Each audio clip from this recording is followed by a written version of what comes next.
FBI Director.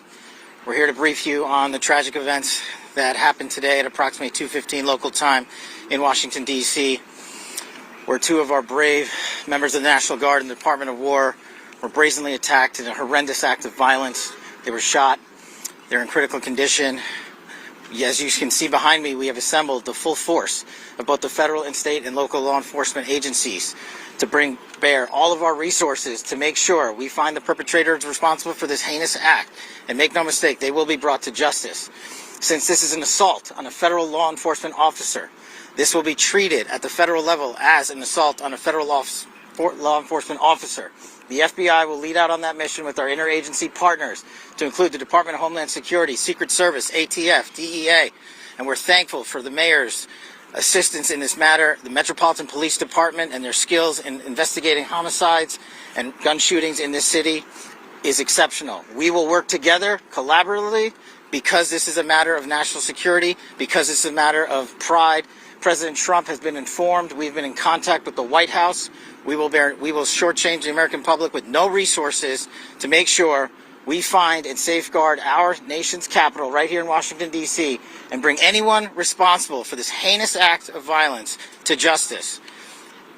I would lastly like to add to the American public and the world, please send your prayers to those brave warriors who are in critical condition and their families. They are here serving our country. They are here protecting everyday Americans and citizens around the world in our nation's capital. They are the heroes of this day, and we must remember them on this day and every day, and their families and the sacrifice they have made. I will now turn it over to Chief Carroll of the Metropolitan Police Department. Let me say this. See, servicemen's lives are at risk in America because when a Republican gets into power, the rhetoric, hateful, murderous rhetoric kicks up 1,000% from the Democrats, right? They don't want you, they tell the people don't obey orders. They tell you that Trump is a Nazi. Trump is a Hitler. Trump is going to put us in war. He's going to send our children off to war. The drumbeat of those lies, they go out every day, all day, every day, all day without stop. Tell me about any violence that happens from the right when Joe Biden was in office and he was opening that border up and we saw them lying right to our faces. We saw the problem in our communities. The illegals were murdering, taking over apartment complexes. They were raping our daughters. They were killing them. All right. What violence did you see from the right? Zero violence. Zero violence. No looting. No blocking highways, no Palestinian flags, no blocking colleges, no stopping people from going to work, no showing up in hotels and shooting people because they were Israelis. You see, their rhetoric, listen, if they can't get the military to stop supporting Trump, well, then you get the crazies here. You get the crazies that will come out. And they're listening to the news and they're believing the news. They're leftists. They're mentally slow. They're susceptible to deception. And they do it. They believe all of it. And here's what this is going to do. They want, and especially the seditious six who did the video about not obeying the orders of Trump. They recently did this, and now you have this. But what you're going to see is you're going to see CNN and MSNBC, different leftist stations, trying to blame Trump. They're going to start blaming Trump. What are they going to say? He shouldn't have sent National Guard into our communities. Huh. Crime is down. Murder's down. Theft is down. The cities are safe. People can take their families out to dinner. Black families are rejoicing. They can let their children go outside and play and ride on their bikes. And you're upset that the National Guard is there? What has the National Guard done to any of you? How many shots have the National Guard fired on civilians? How many arrests have the National Guards done on civilians? Zero. Zero. What it is, ladies and gentlemen, patriots and friends, they don't want the illegals to leave. They purposely let them in here. And this was going to secure their power for votes And don't forget the fraud, the money. They want us to go down. But something is surprising in this whole thing, right? It upsets me. And I just played this video with Cash Patel first because I have another video from Pete Hegseth. Very productive meetings, but I want to start by saying after those meetings, myself and my team were notified that 2 National Guardsmen have been shot in Washington, D.C., critically wounded. The shooter shot in a cowardly, dastardly act targeting the best of America, heroes. I don't know who this is. It's like somebody from Africa.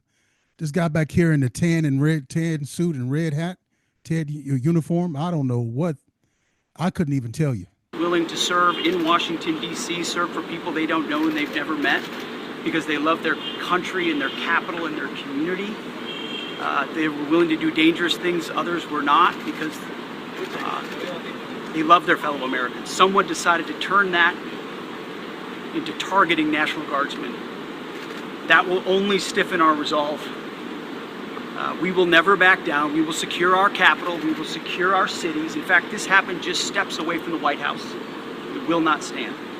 And that's why President Trump has asked me, and I will ask the Secretary of the Army to the National Guard, to add 500 additional troops, National Guardsmen, to Washington, D.C. This will only... Yeah, that puts their agenda in flip mode. They are hoping that this would create fear and spread fear throughout the National Guard and for President Trump, because they know President Trump doesn't like any lives lost. And they're hoping that the public would put pressure on President Donald Trump to stop sending the National Guard into these communities to help remove the illegals out of here. Well, Pete Hegseth and President Donald Trump said, you know what we're going to do? We're going to send 500 more. How about that? Only stiffen our resolve to ensure that we make Washington, D.C. safe and beautiful. The drop in crime has been historic. The increase in safety and security has been historic. But if criminals want to conduct things like this, violence against America's best, we will never back down. President Trump will never back down. That's why the American people elected him. America and our warriors, our National Guardsmen, are strong. And so we're following this very closely.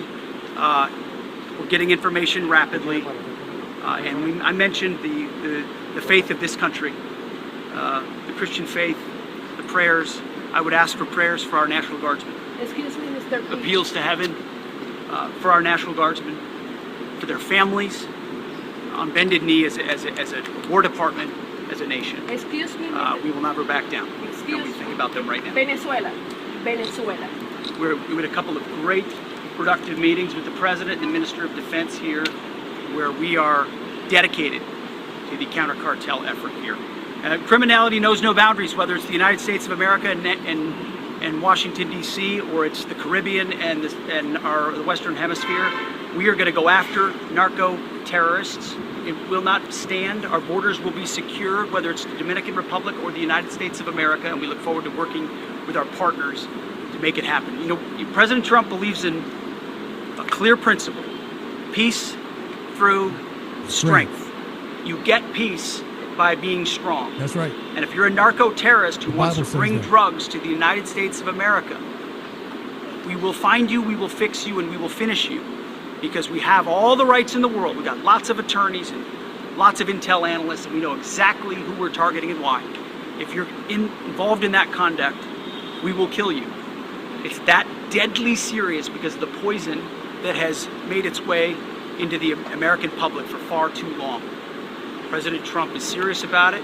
We're serious about it. And we're proud to be working with the Dominican Republic, another country very serious about ensuring that cartels don't set the agenda. We do. Thank you very much. It's been great. Now that was a great interview. He was commanding, he was assertive, he was bold, he was confident, and he was defensive. We're not going to play the games. This terrorist act that this shooter did was meant to terrorize and bring fear to the American people. Now, what's going to stun you? But I thought that he said something, but I'm just have to read it from the Gateway Pundit. This is going to shock you, folks. The initial reporting reports the suspect is believed to be an Afghan national who used a handgun to execute this heinous attack. Suspect in national shooting ambush National Guard identified as Afghan national, illegal alien who entered the country in 2021. You know, what this does is it gives President Donald Trump more right to send National Guard into different communities. This is terror. This is a terrorist attack. This man from Afghanistan is a terrorist, and he shot and possibly killed Americans. Well, he attempted to kill. And I said this about the FBI because the FBI was slow to identify the shooter.